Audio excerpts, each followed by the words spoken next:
Hello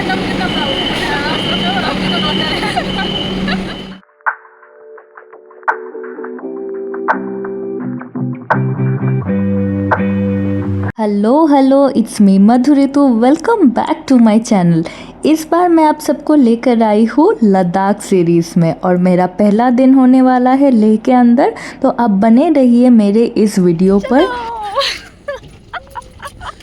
सबसे पहले मेरे मिनी व्लॉग को ज़रूर देख लेना किस तरीके से हम लोग कोलकाता से नई दिल्ली होते हुए लेह लद्दाख में पहुँचे हैं। बहुत सारे मज़ेदार किस्से हुए हैं पहले ही दिन में, तो वीडियो के अंत तक ज़रूर देखना और मेरे वीडियो को लाइक शेयर सब्सक्राइब ज़रूर कर देना। ये है लद्दाख की वादियाँ और रास्ते जिसमें से हम लोग एयरपोर्ट से निकलकर एक टैक्सी लेकर होटल के खोज में निकल गए थे। बहुत सारे होटल्स के जांच करने के बाद हमें एक सही सा मिला जिसका नाम अभी आप बहुत जल्दी स्क्रीन पर देखने वाले हो। नहीं, ये तो तिब्बत मॉल है। तिब्बत मॉल के बिल्कुल बगल में हमें मिल गया ये शानदार सा होटल, जो कि ऑफ सीज़न के कारण हमें थोड़े बहुत कम रेट में ही मिल गया, पर फिर भी काफ़ी ज़्यादा ही थी। पर हमने प्रेफर किया कि चलो ये वेकेशन थोड़ा एंजॉय ही किया जाए। ये थी लॉबी। इसी के साथ साथ हम लोग चले गए अपने कमरे में। ये था हमारा कमरा और कमरे में हम लोग जाके फ्रेशन अप होने के बाद आपको एक ये छोटा सा रूम टूर दे रही हूँ ताकि आप भी देखो और यहाँ पर आके रुक सको। कोई नहीं, तब मैं टैक्स लूँगी सूद समेत। ये है देसी खाना जो अभी हम लोग खाने वाले हैं। Thank you to the boys, उनके वजह से ये खाना नसीब हो रहा है। अरे रुको ज़रा, सब्र करो, बता रही हूँ मैं। ये लौंडे लपाटे कौन है? तो ये हमें मिले थे दिल्ली के फ़्लाइट में, क्योंकि ये लोग भी यही आ रहे थे हमारे साथ। तो हम सोचे क्यों ना शेयर कर ले सारे एक्सपेंसेस। तो उस तरीके से हम लोग जो मैंने योजना बना रखी थी उसी को फॉलो करते हुए निकल पड़े सारे के सारे। कुछ ऐसी लग रही हो डे 1 लद्दाख के टूर में, और बहुत खुशी हो रही है क्योंकि आज हम लोग बहुत सारी जगह बिल्कुल लद्दाखी आर्किटेक्चर में बना हुआ दिख गया हमें मोरावियन मिशन चर्च, जो कि बेहद खूबसूरत था और इनकी नक्काशियाँ तो देखने लायक थी। वैसे रास्ते इतने खाली रहने की वजह ये थी कि 2 दिन कुछ फेस्टिवल चल रहा था, जिसके वजह से बुद्धिस्ट मोनेस्ट्रीज़ में बहुत ज़्यादा भीड़ और रास्ते बिल्कुल खाली थी। इसीलिए हमें थोड़ा टाइम लग गया बाइक्स चुनने में और सारे पैसे सेटलमेंट करने में। फिर हम पेट्रोल डलवा के निकल पड़े अपने यात्रा की ओर, जो कि बहुत ही मज़ेदार होने वाला था।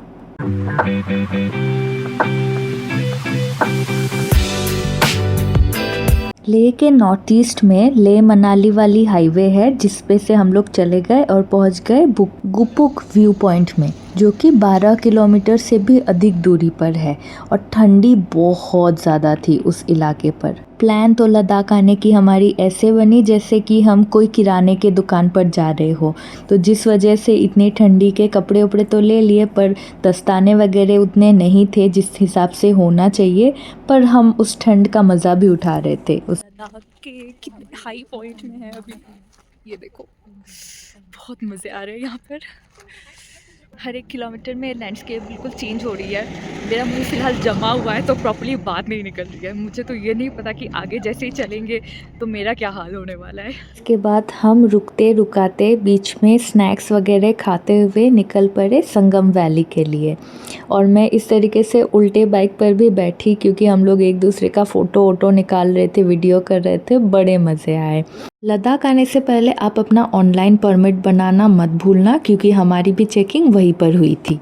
पर हमने थोड़ी सी ऑफ रोडिंग भी की थी और तब तक शाम ढलने वाला था, तो हम जल्दी में भी थे और साथ में उस जगह का भी इतना मज़ा ले रहे थे और टेम्परेचर गिरती ही जा रही थी, बेहद ठंड था वहाँ पर। आज मैं आप सबको लेकर आई हूँ लद्दाख और अभी हम लोग हैं लेह में संगम वैली। ये संगम इंदस यानी कि सिंध और ज़ांस्कर नदी के संगम से बना हुआ है दोनों, और ये लगभग 35 किलोमीटर दूर पर है। यहाँ पर मैंने बॉलीवुड म्यूज़िक चला रखा था, हम सब लोग बहुत डांस कर रहे थे, पर म्यूज़िक यूट्यूब को पसंद नहीं है तो मैंने म्यूट कर रखा है। अच्छा, ये वही ट्राई कर रहे हैं सही? हाँ। मैं सोच रहा हूँ क्या चाहिए, पता नहीं यार, कुछ तो है इसका। तो guys this is the very famous magnetic field. यहाँ पर बहुत सारे थियोरीज है all related to science and technology which even the modern world also agrees to, and this place is so serene. This is actually quite close to Zanskar valley, Indus valley का संगम जो rivers है।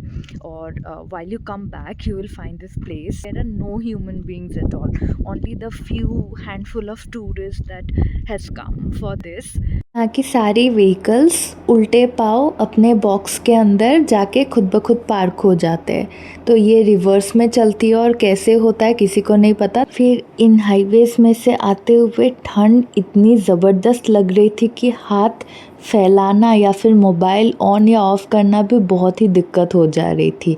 हम जैसे तैसे ठंड को बर्दाश्त करते हुए फिर निकल पड़े गुरुद्वारा के ओर, पर नज़ारे बेहतरीन थे। इतिहास गवाह है कि ये गुरुद्वारा जो 1200 फीट के ऊपर बना हुआ है सी लेवल से, वो 1517 में बनाया गया था गुरु नानक देव के द्वारा। और ये सिख रिलीजन के बुद्धिस्ट धर्म से मेल जोल होने के बाद ये बनवाया गया था। और वहाँ पर आपको बहुत सारी अनोखी चीज़ें दिखेंगी। ये वही पत्थर है जो दानवों ने गुरु नानक के ऊपर फेंका था। और ये जगह लेह कारगिल वाले रास्ते में आपको मिलेगा। नानक लामा बोल के जाना जाता है, जो लद्दाखियों में काफ़ी प्रसिद्ध है। इंडियन आर्मी आज के डेट में उस जगह की रखवाली करती है और वहाँ बहुत अच्छे लंगर भी मिलते हैं खाने को। To say goodbye to this place. Bye.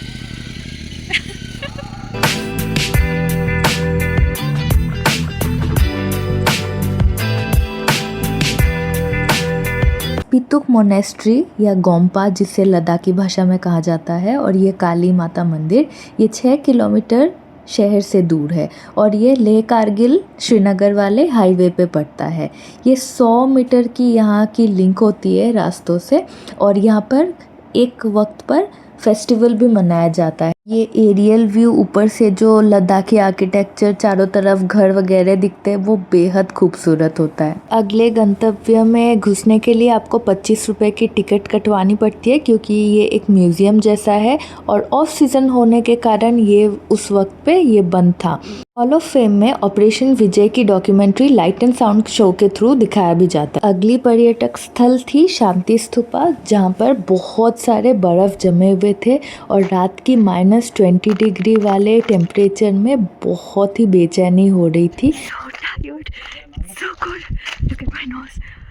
The oxygen level is dropping down. Look at my eyes. It is cold. इन बर्फीले वादियों से होते हुए हम घुसे इस रेस्टोरेंट में, जहाँ पर हमने गर्मा गर्म खाना खाए। खाना खा के बाइक वापस लौटाने के बाद रूम पर अपने चले गए चलते हुए। और आज के लिए इतना ही, मिलती हूँ अगले व्लॉग में।